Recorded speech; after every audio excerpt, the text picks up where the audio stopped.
E prima, quando si parlava di etica e di tecnologia, se ne parlava sostanzialmente in due maniere. C'era l'etica che parlava dell'artefatto tecnologico come di un qualcosa che ha un manicum, no? Legato a questo nome c'è anche l'idea della mano. Quindi dietro a un martello c'è sempre una mano che lo governa. E il martello è ottimo per schiacciare i chiodi, ma può essere anche uno strumento per mettere fine a una lite tra le persone. E quindi si diceva, beh, in fondo il problema della tecnologia è come la usa l'utente. Poi eventualmente quando questi strumenti andavano a persone precise, che ne so, penso al chirurgo, penso all'autista, ecco, c'era pure un'etica dell'ingegnere. L'ingegnere doveva progettare quello strumento in una maniera tale per cui se io ti dico che la macchina frena in 500 metri, deve frenare in 500 metri. Poi ci siamo accorti, grazie all'accelerazione, grazie appunto a questi cambiamenti sociali, che questo non bastava. Nel 1930-1960 un grande politico di New York, Richard Moses, è stato colui che ha trasformato New York in quella megalopoli che conosciamo oggi, ha fatto ponti, grattacieli, strade, porti e grandi edifici. Ecco, è stato veramente l'uomo più influente dello scorso secolo. E se noi andiamo a leggere una sua lunga biografia scritta da un premio Pulitzer americano, oltre 1000 pagine, capite che quando uno studia legge un po' tutto, ecco, andiamo a vedere come Moses ha fatto i ponti sulla autostrada che doveva portare i newyorkesi alla spiaggia di Long Island. Lui era un uomo degli anni 20, aveva alcune idee sociali molto precise e la sua amata Johnson Beach a Long Island per lui doveva essere, siamo in un paese di mare, appannaggio di una precisa parte della popolazione, fattispecie i bianchi. E allora cosa fa? Non fa arrivare il treno a Long Island e i ponti li fa costruire sotto misura di 2 piedi, diremmo oggi una cinquantina di centimetri. Ecco, se noi guardassimo la superstrada a 6 corsie che porta a Long Island, vedremmo quello che vediamo su qualsiasi strada, una striscia d'asfalto e alcuni ponti. Ma in realtà quei ponti non permettono il passaggio di mezzi di comunicazione di massa, cioè di autobus. Cosa fa l'etica della tecnologia? Si dice non basta chiederci come utilizziamo quello strumento, non basta chiederci se è stato fatto secondo delle regole o no. Dobbiamo riconoscere che ogni artefatto tecnologico è una disposizione di potere e una forma d'ordine. E allora, quando abbiamo un bambino che ha in mano il cellulare, quando noi abbiamo in mano un cellulare, quando noi abbiamo in mano un qualsiasi oggetto tecnologico, c'è un modo di vedere il mondo, un modo di capire le nostre relazioni che ci viene mediato da quell'oggetto. È giusto? Verifica quelle cose in cui crediamo, le nega, le modifica? Ecco, se vi state facendo queste domande, benvenuti nell'etica della tecnologia. Cosa fa l'accelerazione? Produce questi cambiamenti molto più velocemente. Quando un algoritmo in una frazione di secondo fa 1.000.000 di volte la stessa operazione, decide 1.000.000 di volte in una frazione di secondo chi ha diritto a fare qualcosa e chi no. Chi ha diritto al vaccino sul portale in cui ci si prenota del vaccino, chi ha diritto a delle cure, chi ha diritto a un prestito, in alcuni paesi pure chi va in prigione e chi no. E questo è uguale se lo fa un uomo o lo fa una macchina? Ecco, perdonatemi, da Socrate in poi noi eticisti facciamo più domande che dare risposte, però anche le domande sono problematiche.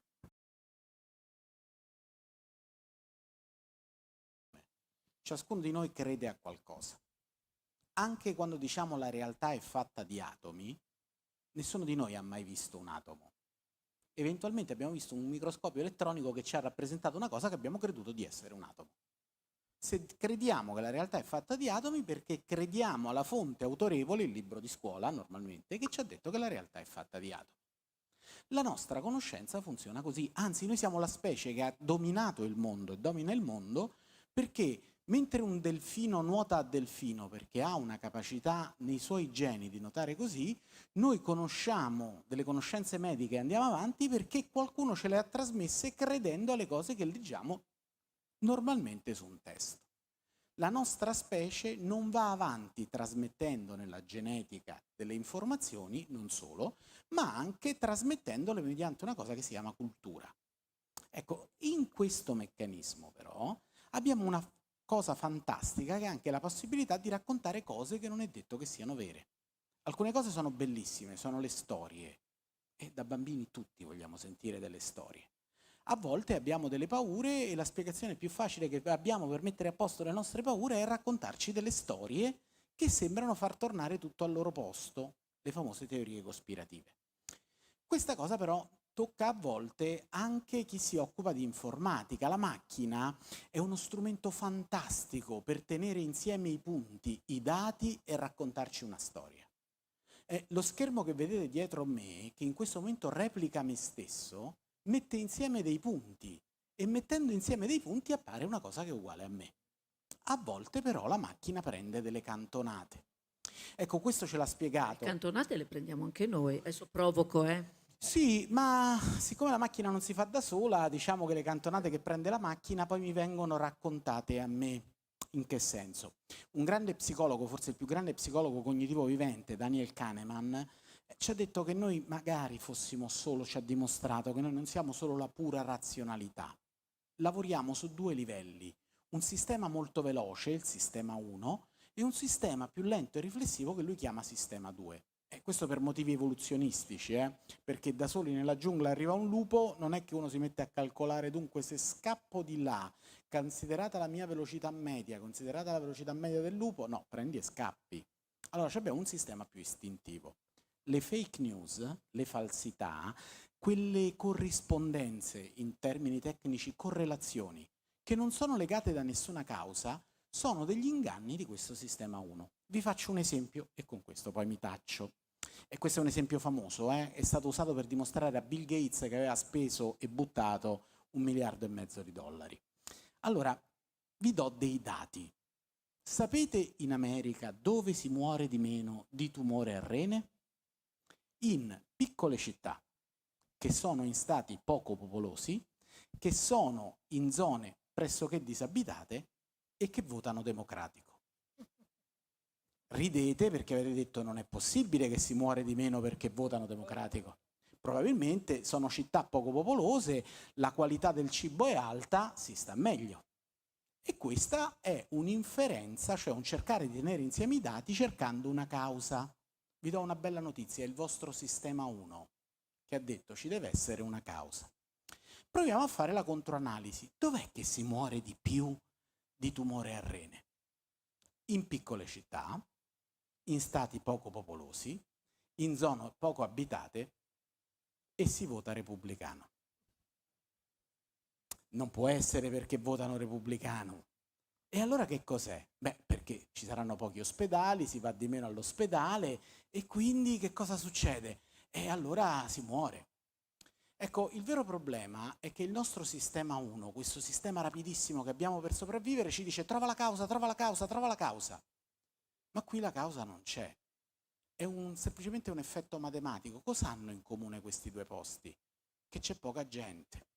Cioè, supponiamo di avere un vaso pieno di palline rosse e bianche.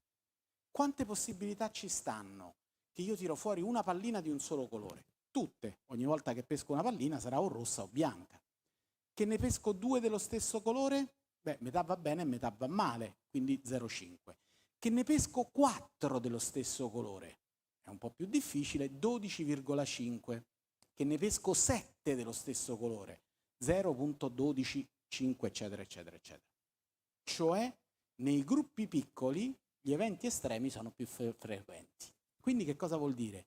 Che nelle piccole città, se sono 10 abitanti e ce n'è uno che muore di tumore, il 10% è morto di tumore. Se lì non è morto nessuno, 0% muore di tumore.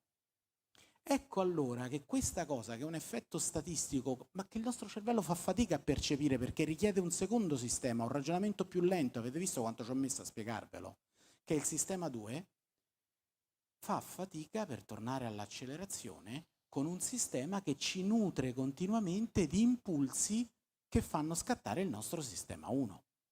È molto meglio scappare o vedere un legame tra dei dati che non prendere il peso di cercare di fare un ragionamento. Eccolo lo spaesamento. Con un algoritmo, con una macchina che dice questi due stanno insieme, questi due stanno insieme, questi due stanno insieme, ecco che ci sbagliamo o possiamo prendere delle cantonate molto più facilmente. Detta una cosa più seria di questa piccola storiella, è il problema che abbiamo per esempio a utilizzare l'intelligenza artificiale in medicina. Perché la macchina tiene insieme una serie di casi e il medico purtroppo ha poco tempo per vedere se quei casi stanno insieme o no. Facciamo un esempio rapido. Nell'Emilia-Romagna c'è tutti coloro che vengono presi dal servizio del 118, che sono in arresto cardiaco, non gli si fa più il massaggio con le mani. Sappiamo, un operatore ha 180 colpi, 3 minuti, poi i muscoli non ce la fanno più e si deve arrendere. Oggi c'è un robot e questo robot dopo 25 minuti c'è ancora il 98% di efficienza nel fare il massaggio cardiaco. Abbiamo un problema, perché prima l'operatore si doveva arrendere perché non ce la fa, adesso dopo 25 minuti deve spengere la macchina, è un problema completamente diverso. Cioè deve dire, dopo 25 minuti non riparte, questo non ce la fa più.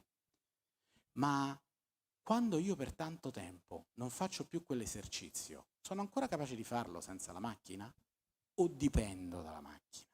Ecco, io mi ricordo ancora il numero di cellulare del mio amico con cui giocavo a pallone quando avevo 15 anni, 06944, poi non vi dico il resto per la privacy. Oggi non mi ricordo nessuno. Perché? Perché c'è il cellulare.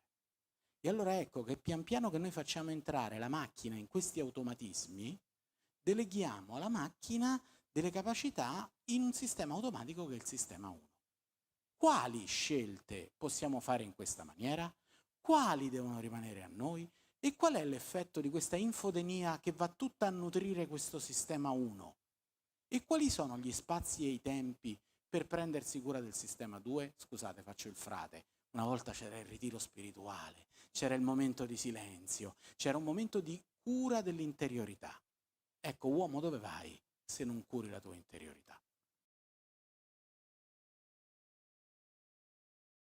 Parliamo di platform, cioè di quella forma di utilizzo dei sistemi digitali di servizi apparentemente gratuiti. Vedo poche facce, ma quelle che vedo forse hanno più o meno la mia età, e vi ricordate di quando era diffuso quel sistema di navigazione che costava un tot all'anno, che si chiamava TomTom. Si pagavano un 100.000 l'anno, una cosa del genere. Ecco, però quello ti diceva pure alcuni autovelox e cose del genere. E com'è che oggi un sistema 10 volte migliore è installato gratuitamente sui nostri smartphone? E costa di più farlo, eh? Perché si spendono quei soldi? Ecco, i miei colleghi americani usano una frase molto breve per descrivere tutto questo. If there is not a product, you are the product. Cioè, se non c'è una cosa che ti vogliono vendere, sei tu quello che crea valore. Ecco come funziona la platform. Cioè, quando noi usiamo i sistemi di navigazione, quando noi usiamo Facebook, quando noi usiamo Gmail, quando noi usiamo qualsiasi servizio internet gratuito, l'azienda che ce lo fornisce trova il modo di monetizzare il nostro tempo che noi stiamo sulla piattaforma. Per esempio, accumulando una serie di dati che descrivono chi siamo e vendendolo a chi si occupa di pubblicità. E allora qual è il gioco di queste persone? Se più tempo tu stai sul mio servizio, più soldi io guadagno con te, io metto in piedi tutta una dinamica che serve a farti stare di più sul mio servizio. La notifica, la novità, eccetera, eccetera, eccetera. Allora, quando noi interagiamo con questa cosa in scambio di nulla, in realtà noi stiamo lavorando per la piattaforma. Ecco, qui si crea questo cortocircuito che abbiamo detto prima. Perché mentre il giornale io lo pago, lo leggo, c'è un direttore responsabile che normalmente Il è concetto di gratuità è responsabile un di... concetto molto, Più molto tempo grande, io molto grande. sto sul feed di un social network, più quelli fanno soldi, è chiaro che io troverò tutte notizie con i titoloni strabilianti per farmici stare di più. Vaccino inutile, vaccino dannoso, vaccino fa uscire le antenne se ho paura dei vaccini. E continuo a stare lì e più secondi valgono più soldi per la platform. Questo è cultura? In un senso lato sì, genera una cultura, ma questa cultura è conoscenza Ecco, o è è mitologia? la Ecco, conoscenza che manca. siamo tornati alla mitologia per certi versi e il problema è questo, che la medicina si basa su delle ipotesi, la scienza si basa su delle ipotesi e mette in rischio tutto di fronte alla possibilità di negarle. Le più grandi scoperte le abbiamo fatte quando abbiamo dovuto negare le ipotesi che ci eravamo fatte prima. Ecco, se voi cercate una cosa su Google, Google non vi dirà mai non lo so, un risultato ve lo dà. Ecco, quella che tipo di conoscenza è? Secondo me non è una conoscenza. E allora la domanda è, come trovare delle forme di conoscenza in questa cultura digitale? Ma a questo servirebbero altre 7, 8, 9, 10 serate. Cos'è la realtà sintetica? Questa già da sola è una domandona, nel senso che a un certo punto, Pasqua del 1854, ci siamo resi conto che per la prima volta potevamo creare qualcosa che è come qualcosa che esiste in natura ma non è naturale. Quando noi prendiamo un diamante sintetico è indistinguibile da un diamante naturale, se non fosse che ha due caratteristiche.